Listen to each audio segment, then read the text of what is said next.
Hola, en este vídeo vamos a hablar del impuesto sobre el incremento de valor de los terrenos de naturaleza urbana, también más conocido como impuesto de plusvalía municipal.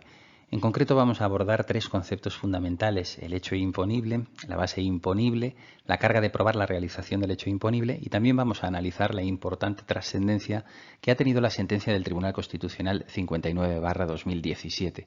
Con relación a este impuesto, podemos decir que hasta el año 2008 existía poca litigiosidad. Sin embargo, a partir del año 2008 se incrementa la litigiosidad con relación al mismo, que finaliza y culmina con la sentencia del Tribunal Constitucional 59/2017.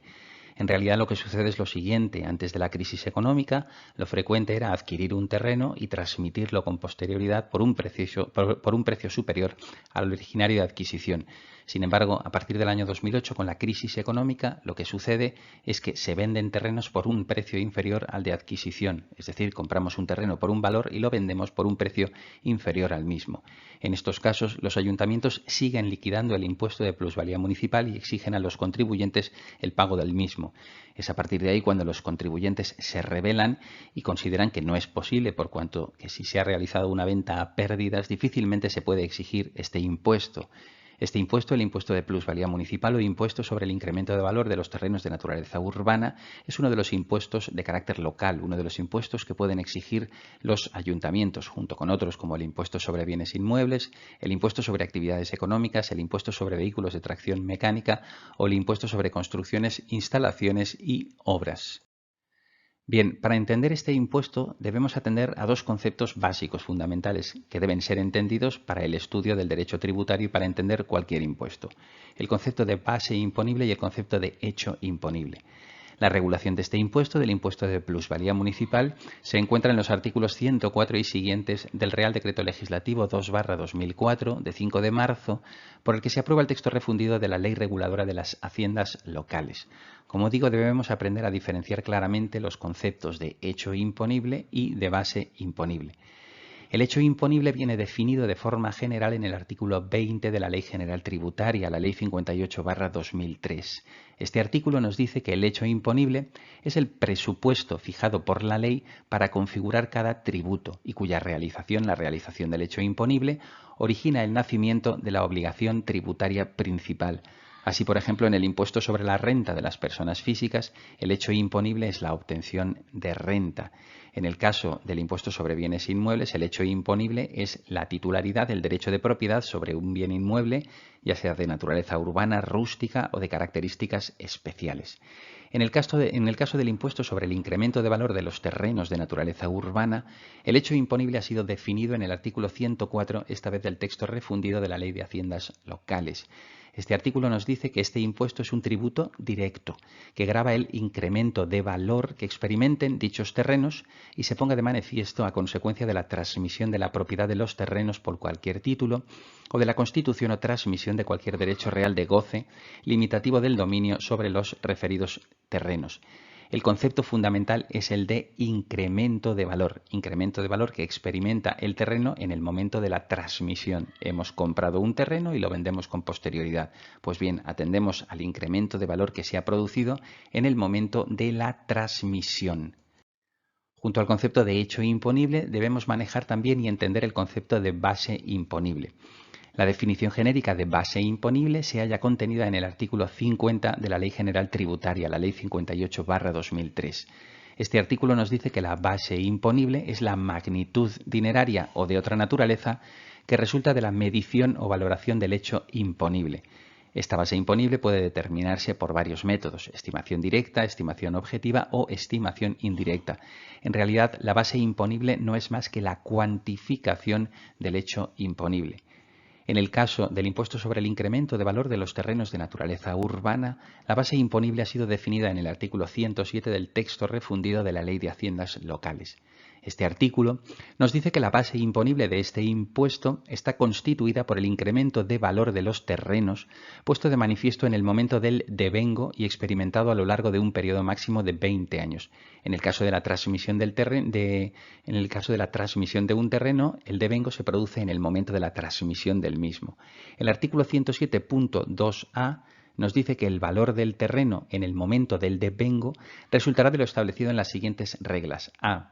En las transmisiones de terrenos, el valor de los terrenos, en el momento del devengo será el que tengan determinado en dicho momento a efectos del impuesto sobre bienes inmuebles.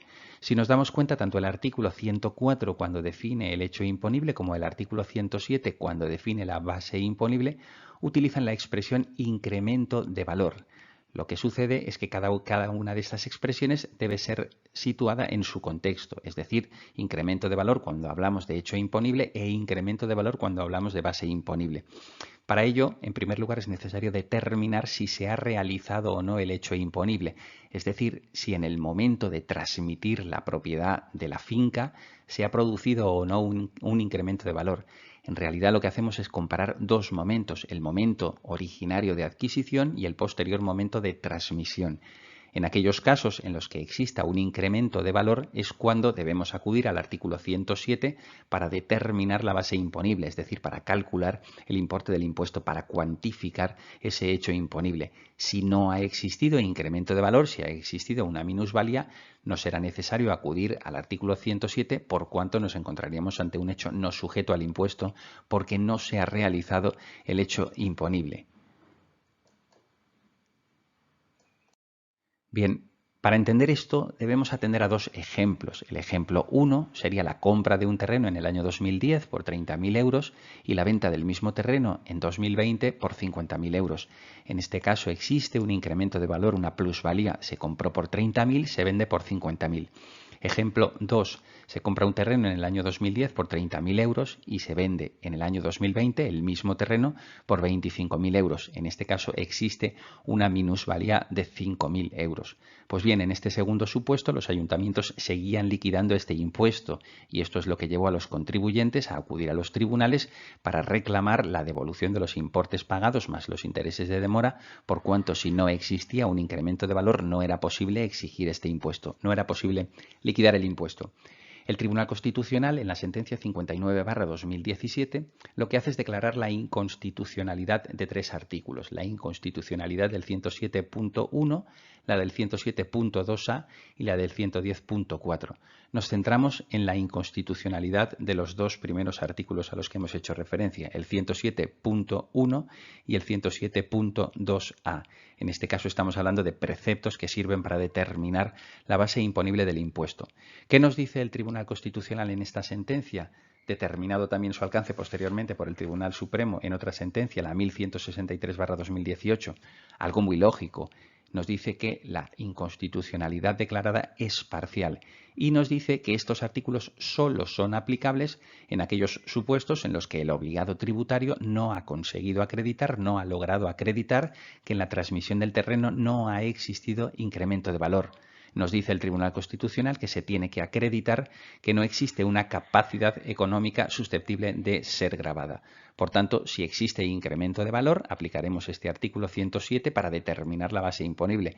Si no existe incremento de valor, se habla de inconstitucionalidad parcial. Yo creo que no era necesario declarar esta inconstitucionalidad, por cuanto nos encontraríamos ante un supuesto en el que no se ha realizado el hecho imponible, no se ha realizado el hecho imponible definido en el artículo 104 y por tanto es imposible calcular, cuantificar un hecho imponible aplicando el artículo 107 cuando no se ha realizado ese hecho imponible. Bien, ¿a quién corresponde probar la inexistencia de incremento de valor? A ello se ha referido el Tribunal Supremo en su sentencia 341/2020 de 9 de marzo. El Tribunal Supremo en esta sentencia establece 5 reglas básicas. Dice: 1. Corresponde al obligado tributario probar la inexistencia de incremento del valor del terreno onerosamente transmitido. Transmitimos una finca, tenemos que acreditar que como consecuencia de esa transmisión no ha existido incremento de valor. 2. Sigue diciendo el Tribunal Supremo, es válido cualquier medio de prueba admisible en derecho. 3. No cabe atribuir al interesado la carga de probar la pérdida patrimonial por medios distintos a la exhibición de las escrituras de adquisición y enajenación. Es decir, el contribuyente, además de negar que se ha realizado el hecho imponible, lo que tiene que aportar son las escrituras de adquisición y enajenación. 4. No es exigible una prueba pericial para acreditar que se ha experimentado la minusvalía que situaría la transmisión efectuada fuera del ámbito objetivo de aplicación del tributo, es decir, basta con aportar las escrituras, no es necesario aportar un dictamen pericial, con independencia de que si el contribuyente quiere aportarlo al procedimiento, por supuesto que puede aportarlo. Y por último, 5, una vez se aportan las escrituras, se traslada a la Administración la carga de probar que los datos que figuran en las mismas no son correctos. Por tanto, surge la duda al principio en los primeros litigios que se suscitan sobre esta materia, el determinar si las escrituras de adquisición y transmisión constituyen medios de prueba admisibles en derecho. Claro que lo son, no es necesario aportar una prueba pericial y, una vez aportadas las escrituras, es la Administración la que tiene la carga de probar que los datos que figuran en las escrituras no son correctos, es decir, que los precios de adquisición o de transmisión no eran ajustados al valor real de los inmuebles. Por tanto, es fundamental, como venimos diciendo, entender los conceptos de hecho imponible, base imponible, partir de dos momentos: el momento de adquisición del terreno, el momento de la transmisión del terreno y la determinación, la prueba de que ha existido un incremento de valor. Si existe incremento de valor en la transmisión, se realiza el hecho imponible y debemos acudir al artículo 107 para cuantificar ese hecho imponible. Si no existe incremento de valor, no existe capacidad económica susceptible de ser gravada, el Tribunal Constitucional habla de una inconstitucionalidad parcial. Yo insisto, no era necesaria esta declaración por cuanto el artículo 104, cuando nos define el hecho imponible, ya nos dice que tiene que existir un incremento de valor puesto de manifiesto en el momento de la transmisión. Si nos encontramos ante un hecho imponible que no se realiza, no tenemos que acudir a los preceptos que determinan cómo se cuantifica ese hecho imponible. Pues bien, los ciudadanos, los contribuyentes, han decidido echarle un pulso de forma valiente a sus administraciones, reclamando la devolución de las plusvalías que han pagado de forma indebida. Esto ha incrementado considerablemente la litigiosidad en los juzgados de lo contencioso administrativo.